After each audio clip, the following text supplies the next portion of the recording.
Hi all, this is Simona Rich, and in this video I would like to share some developments as a result of staying in the now. As you might know, I had a shocking Kundalini awakening experience, and that discouraged me from pursuing anything to do with spirituality for quite a while.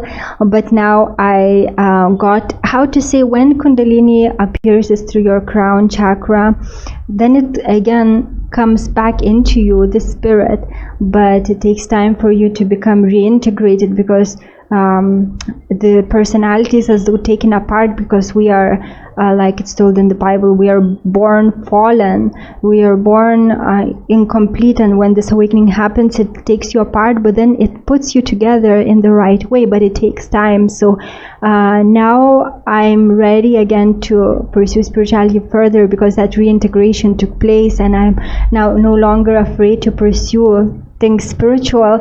And so I again started dwelling in the present moment, and since that reintegration I totally understand what spiritual teachers, genuine spiritual teachers like Eckhart Tolle talks about, or Buddha, or people like this in the past also. Now I understand with my whole being what they are talking about, and because they talk about their talk is so simple that people who are still controlled by their egos think that it can't be that simple.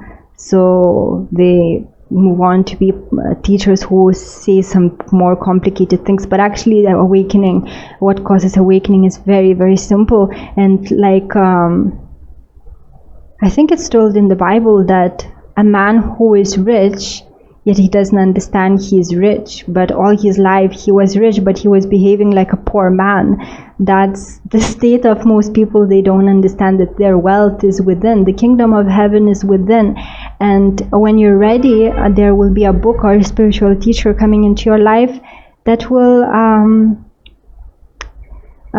make you aware of the step that will lead you to your awakening, and that's just becoming present, becoming still, so that you're no longer controlled by your thoughts, no longer identified by your thoughts, but you disidentify with them, and you understand that you're not your thoughts. And then if you keep dwelling in that stillness, that spaciousness will grow, this depth will grow.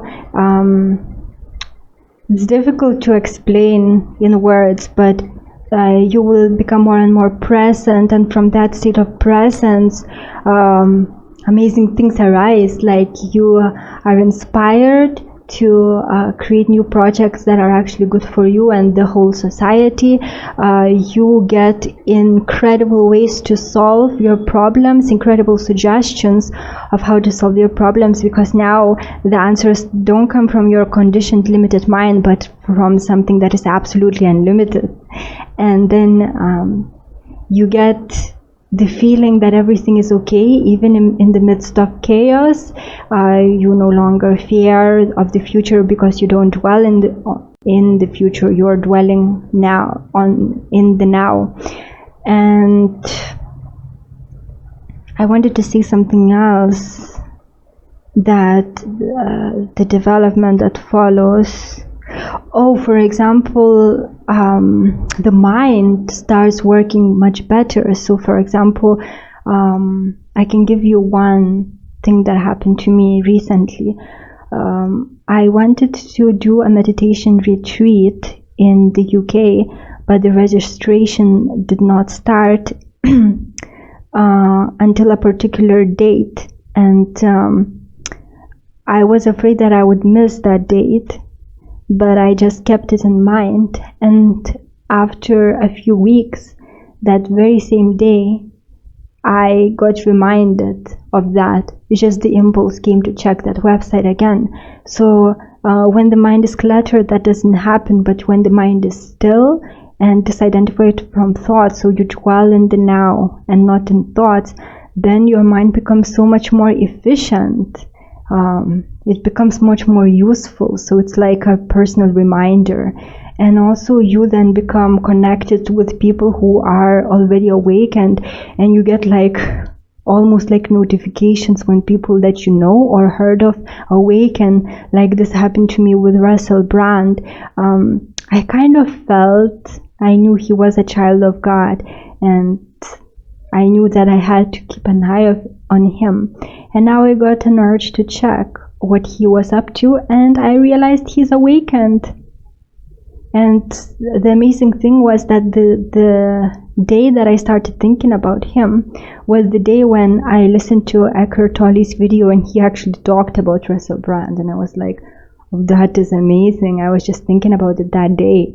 And again, I got a video about it, so I thought I will check him out, and I checked him, and he's awakened. So you kind of get connected to this, how to say, it's not network, but you know you're a part of God, so you get kind of like notified about things that happen that are related to you, important to you. You're no longer alone. You are part of that. You are connected with all who are awakened. This is just incredible. How can you feel alone once this happens to you? Like, this is amazing. So these are the developments that happened when I again started dwelling in the present moment, and Eckhart Tolle helped me so much. I recently again started watching his videos, and I love what he teaches. He teaches that it's a mistake to divorce spirituality from the rest of life, because yes, meditators can sometimes meditate even 2 hours a day, but then they divorce that spiritual time from the rest of life, so they still remain irritated and angry once the meditation time is finished. And it's true. I witnessed that also. So what Eckhart advises is to, instead of, if you can, of course, it's good to keep some time only for meditation, but if you can't, it's much more useful to just diffuse that time throughout your whole day. So have a few minutes of meditation. I think a coconut just fell from the tree onto the roof. That's the sound. I don't know if you heard it. So it's much more useful to just spend, even if you have only 1 or 2 minutes free, to spend that in mindfulness. And also when you work, just be aware of how your body feels, so that you're not totally absorbed in what you do, but you're also aware, and try to maintain that awareness not only in just times for spiritual practice, but throughout your whole day. And that's what makes you really get established in that spaciousness, in that stillness within. It's when you do these things, when your practice, spiritual practice, is integrated into your everyday life. So this is, I think, very important, because I do notice many people who think themselves spiritual, but it's just the ego, and they divorce their spiritual time from the rest of life. So I think this is very appropriate for today, the message of Eckhart Tolle. And you will notice that your mind heals anything, any kind of negative quality, whatever character, feature that is negative that you display is going to be diminished if you dwell in the present moment. That's really the best healing tool. So the more present you are, the more sane you become, and then the more creative, the more inventive you become, because you are tapping into that place from which everything comes. So then you can get inspiration to do something truly amazing, something that was never done before, amazing ways to solve your problems that nobody ever thought of, and things like this. This is really how the mind becomes like the mind of a genius, when you dwell in that present moment and all the fears fall away, and you understand that the mind just fooled you into thinking that something is very serious when it's actually not.